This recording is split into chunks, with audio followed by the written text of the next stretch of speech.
Välkommen till Svensk diktamen. Idag lyssnar vi på: varför känns svenska möten så lugna men ändå svåra?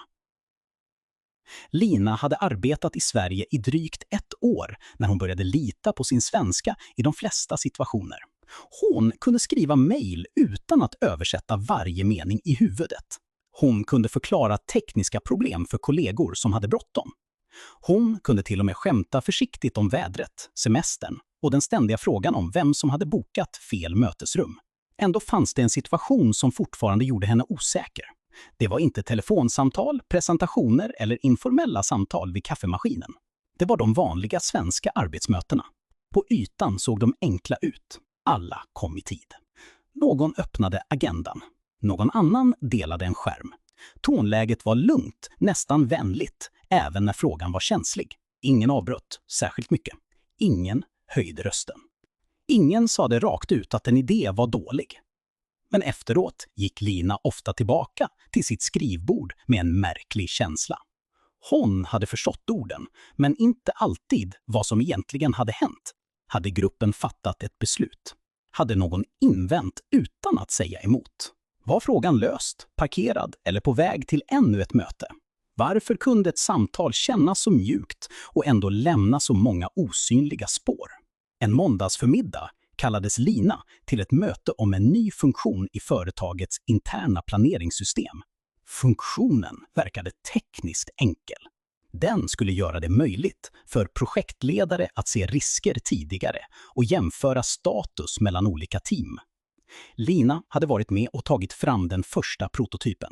Hon visste att lösningen fungerade, men hon visste också att den krävde ett nytt arbetssätt. Om funktionen skulle skapa värde behövde flera avdelningar börja rapportera på samma sätt. Mötet skulle därför handla om lansering, ansvar och nästa steg. I rummet satt 9 personer. Där fanns 2 utvecklare, en produktägare, 3 projektledare, en representant från supporten, en chef från verksamheten och Lina själv. Produktägaren, som hette Marcus, började med att säga att syftet var att skapa en gemensam bild. Han sade inte att gruppen skulle fatta beslut. Han sade inte heller att beslutet redan var fattat. Han sade bara att de behövde landa i en rimlig väg framåt. Lina skrev orden i sitt anteckningsblock. Gemensam bild. Rimlig väg framåt. Hon förstod uttrycken, men hon visste inte hur bindande de var. Marcus gick igenom prototypen och förklarade att teamet gärna ville testa den med 3 pilotprojekt. Han använde ordet gärna flera gånger. Lina hade lärt sig att gärna kunde betyda att någon verkligen ville något. Hon hade också lärt sig att gärna ibland bara gjorde en mening mjukare. När Marcus hade pratat färdigt blev det tyst. Tystnaden varade kanske 4 sekunder, men för Lina kändes den betydligt längre. I hennes tidigare arbetsmiljö brukade någon snabbt säga ja, nej eller ja, håller inte med. Här tittade några personer ner i sina datorer. En projektledare vred på kaffekoppen. Chefen från verksamheten nickade långsamt utan att säga något. Till slut sade supportrepresentanten att det lät klokt, men att man kanske behövde tänka igenom informationsflödet en gång till. Lina hörde ordet klokt och kände först lättnad. Sedan hörde hon resten av meningen och blev osäker. Var det stöd eller kritik? Marcus svarade att det var en bra poäng. Han frågade om supporten såg några särskilda risker. Supportrepresentanten sade att hon inte ville bromsa initiativet, men att användarna redan hade många verktyg att hålla reda på. Hon tillade att det kanske kunde bli otydligt vem som skulle äga uppdateringarna. Lina väntade på att någon skulle säga att det var ett problem. Ingen gjorde det. En av projektledarna sade istället att det var viktigt att inte skapa ytterligare administration. En annan sade att pilotprojekt kunde vara ett bra sätt att lära sig mer. Chefen från verksamheten sade att hon såg potentialen, men att frågan behövde förankras hos linjecheferna. När ordet förankras kom upp stannade samtalet nästan omärkligt. Flera nickade. Marcus skrev ordet på tavlan. Lina hade hört ordet många gånger, men det hade alltid varit svårt att översätta. Det betydde inte bara att informera någon.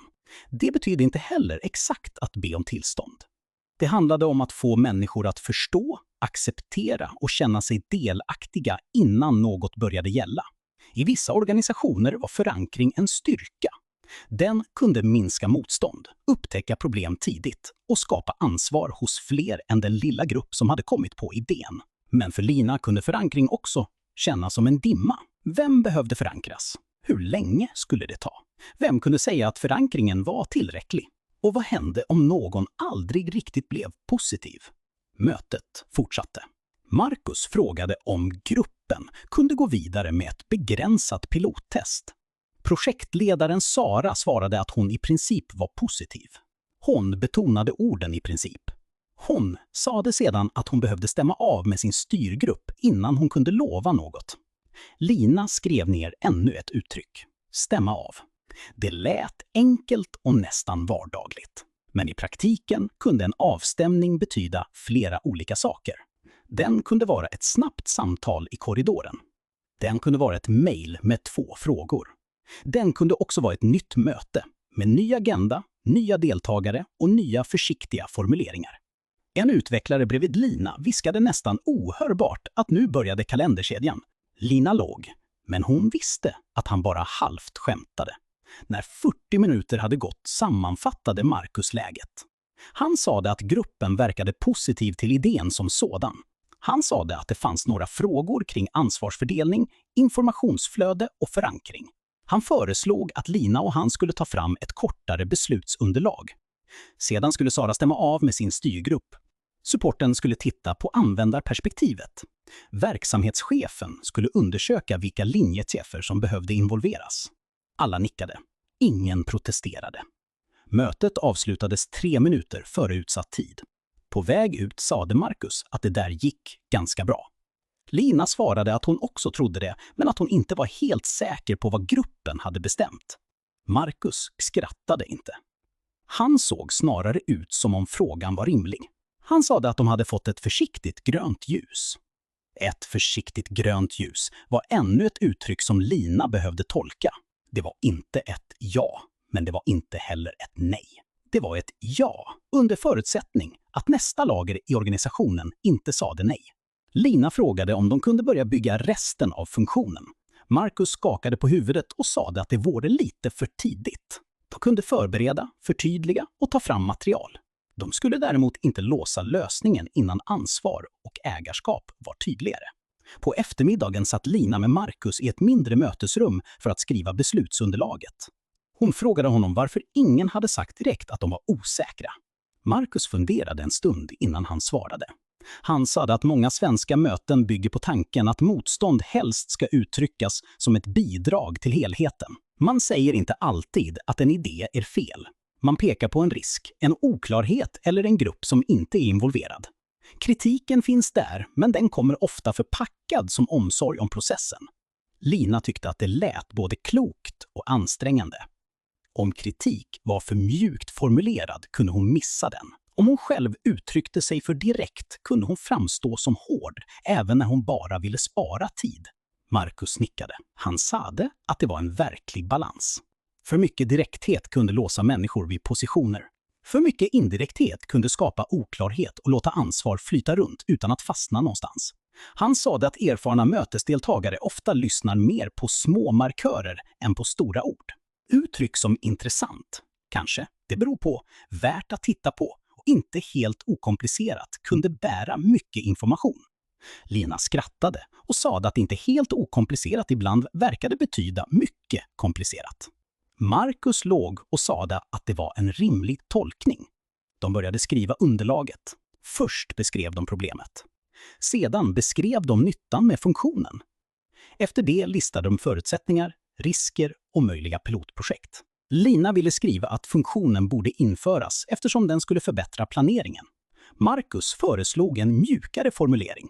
Han skrev att funktionen kunde bidra till bättre överblick under förutsättning att ansvarsfördelningen blev tydlig. Lina såg hur meningen öppnade en dörr utan att tvinga någon genom den. Den sade nästan samma sak som hon ville säga, men lämnade plats för andras invändningar. Hon frågade om svenska beslutsunderlag alltid behövde vara så försiktiga. Marcus svarade att försiktighet inte var målet. Målet var att visa att man hade förstått både möjligheten och begränsningarna. Om texten bara sålde in idén skulle andra börja leta efter det som saknades. Om texten själv visade riskerna blev den ofta mer trovärdig. Lina tänkte att det liknade teknisk arkitektur. En lösning blev inte starkare för att man gömde dess svagheter. Den blev starkare när man kunde beskriva vilka antaganden den byggde på. Under de följande dagarna började hon lyssna annorlunda i möten. Hon märkte att ordet mandat ofta dök upp när människor var osäkra på vem som fick fatta beslut. En chef kunde säga att hon inte hade mandat att lova resurser. En projektledare kunde säga att teamet behövde tydligare mandat innan de tog nästa steg. En specialist kunde fråga vilket mandat arbetsgruppen egentligen hade. Förut hade Lina tolkat sådana frågor som byråkratiska hinder. Nu började hon förstå att mandat också skyddade människor. Om ingen visste vem som hade rätt att besluta kunde alla arbeta hårt utan att något blev bindande. Om mandatet var tydligt kunde en grupp ibland röra sig snabbare, just därför att gränserna var kända. Hon började också lägga märke till ordet samsyn. Samsyn betyder inte att alla älskade samma lösning. Det betydde ofta att gruppen hade en tillräckligt gemensam förståelse för att gå vidare. I ett svenskt möte kunde samsyn vara viktigare än entusiasm. Det räckte inte alltid att en person hade rätt. Flera personer behövde kunna leva med riktningen. Det var här Lina ibland blev otålig. Hon kom från en bakgrund där ett starkt argument kunde räcka långt. Om analysen var tydlig borde beslutet följa analysen. I hennes svenska arbetsmiljö var analysen bara en del av beslutet. Det spelade också roll vem som skulle påverkas, vem som skulle förvalta lösningen och vem som behövde bära konsekvenserna senare. En fredag deltog Lina i ännu ett möte, denna gång om prioriteringar inför nästa kvartal. Hon bestämde sig för att prova ett annat sätt att delta. När en kollega sade att ett förslag lät intressant men krävde lite mer eftertanke, frågade Lina lugnt vad som behövde bli tydligare innan gruppen kunde gå vidare. Kollegan verkade först överraskad men svarade sedan konkret. Hon sade att kostnaden inte var problemet. Problemet var att ingen hade beskrivit vem som skulle äga processen efter lansering. Lina skrev ner det och frågade om frågan handlade om ägarskap snarare än om själva idén. Flera personer nickade. Plötsligt blev diskussionen mer precis. Senare i samma möte sade en chef att gruppen nog behövde ta frågan vidare. Tidigare hade Lina låtit en sådan mening passera. Nu frågade hon vart frågan behövde tas, vem som skulle göra det och när gruppen skulle få återkoppling. Frågan var rak, men tonen var neutral. Chefen svarade utan irritation. Han sa att han skulle ta upp frågan i ledningsgruppen på onsdag och återkomma på fredagens avstämning. Lina kände hur något föll på plats. Det gick att vara tydlig utan att vara aggressiv. Det gick att be om struktur utan att kräva omedelbar konfrontation. Det gick att respektera mötets lugna ton och samtidigt minska tolkningsutrymmet. Efter mötet kom Sara fram till Lina. Hon sade att Linas frågor hade hjälpt gruppen att komma vidare. Hon tillade att många nog hade tänkt samma sak men inte formulerat det. Lina frågade varför de inte bara sade det. Sara låg och sade att ibland väntar alla på att någon annan ska göra frågan legitim. Den meningen stannade kvar hos Lina. I vissa möten handlade mod inte om att hålla ett stort tal. Det handlade om att ställa den fråga som redan låg i rummet. Men frågan behövde formuleras så att människor kunde svara utan att tappa ansiktet. Under våren började Lina samla på praktiska meningar.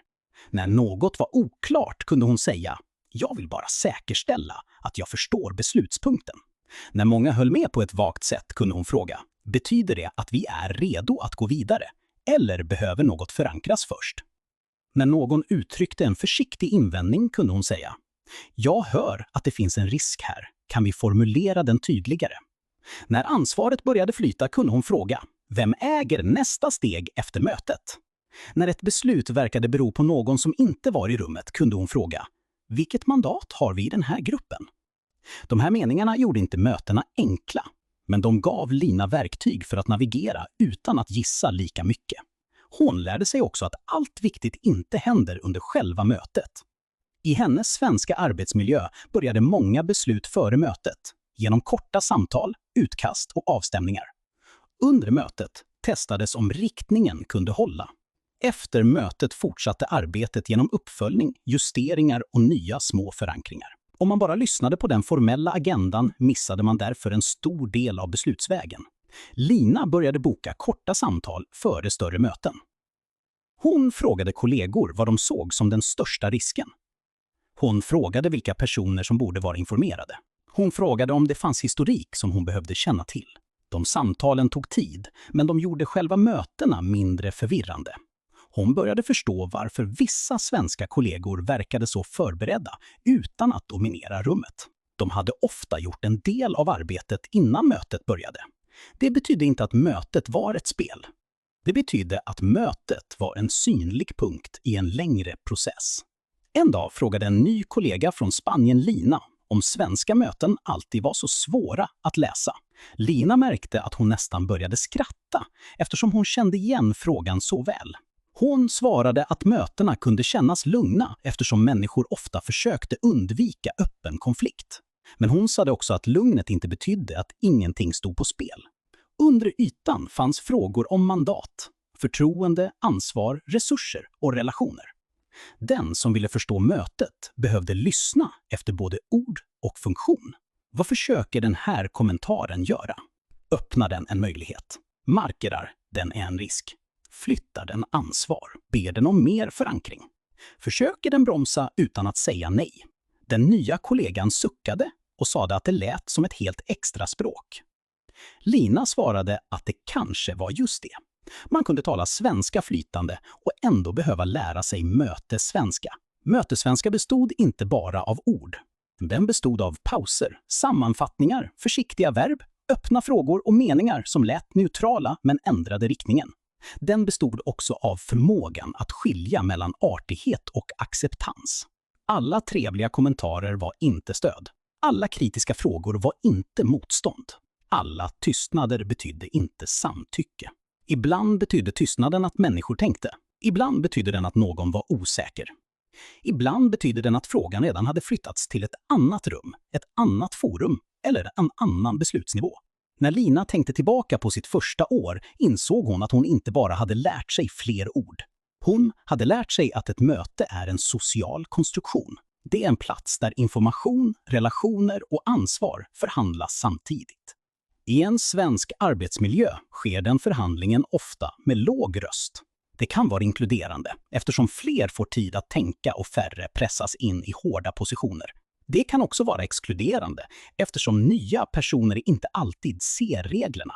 För den som kommer utifrån kan mötet därför kännas paradoxalt. Det är öppet men svårt att läsa. Det är vänligt men fullt av betydelse. Det är lugnt men inte nödvändigtvis enkelt. Lina slutade så småningom leta efter en enda hemlig kod. Istället började hon se svenska möten som en praktik som gick att träna på. Hon kunde förbereda sig genom att förstå mandat och syfte. Hon kunde delta genom att ställa tydliga frågor med lugn ton. Hon kunde följa upp genom att sammanfatta ansvar, tidpunkt och nästa steg. Hon kunde också acceptera att inte varje möte skulle sluta med ett dramatiskt beslut. Ibland var resultatet bara en gemensam riktning. Ibland var resultatet en lista med risker. Ibland var resultatet att rätt personer äntligen hade hört samma problem samtidigt. Det var inte alltid effektivt på det sätt Lina först hade förväntat sig, men det var inte heller meningslöst. Det svenska mötets lugn kunde dölja tvekan, men också omsorg. Det kunde bromsa, men också skydda. Det kunde göra ansvar otydligt, men också skapa beslut som fler faktiskt kunde bära. När Lina förstod det började hon känna sig mindre ensam i rummet. Hon behövde inte gissa allt. Hon behövde inte välja mellan att vara tyst och att vara för hård. Hon kunde vara den person som vänligt frågade vad som hade beslutats. Hon kunde vara den person som sammanfattade nästa steg. Hon kunde vara den person som gjorde det osynliga lite mer synligt. Och ibland räckte det för att ett mycket lugnt möte skulle bli lite mindre svårt. Bra jobbat! Du har lyssnat på ett C1-avsnitt om svenska möten, förankring, mandat och indirekta invändningar. Lyssna gärna en gång till och lägg märke till hur små ord kan bära stora betydelser. Tack för att du lyssnade. Vi ses i nästa övning.